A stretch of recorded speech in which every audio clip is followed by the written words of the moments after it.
এমন একটা সমাজ, এমন একটা দেশ, এমন একটা জায়গায় বাস করি, এই দেশে কোনো কিছু দেখার কেউ নাই, কোনো অনিয়ম দেখার কেউ নাই, কোনো দুর্নীতি দেখার কেউ নাই।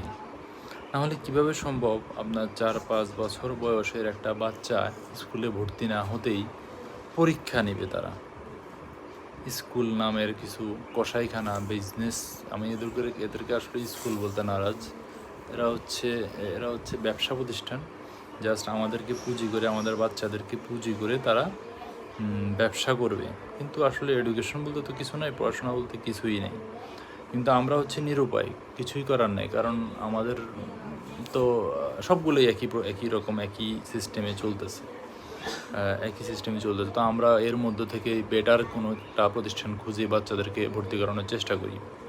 কিন্তু দেখুন একটা জিনিস কত বড় আশ্চর্য, কত বড় মানে বাটপারি, জোচ্চারি চলতেছে এই দেশে। আপনার 4-5 বছর বয়সের বাচ্চা স্কুলে যাওয়াই বা স্কুলের খাতা কলম এখনও ধরার অভ্যাস করে ওঠেনি, বই পড়ার অভ্যাস করে ওঠেনি, ওকে এখন তারা পরীক্ষা নেয়। ওকেই আর তারা স্কুলে ভর্তি না হতেই পরীক্ষা নেবে। কিন্তু আসলে তো ব্যাপারটা তো এরকম।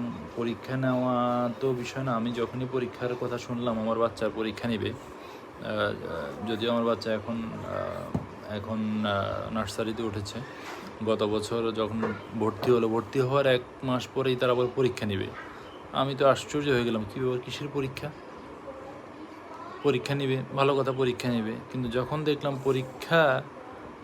টিউটোরিয়াল পরীক্ষার নাম দিয়ে একটা ফি লাগবে, পরীক্ষার ফি,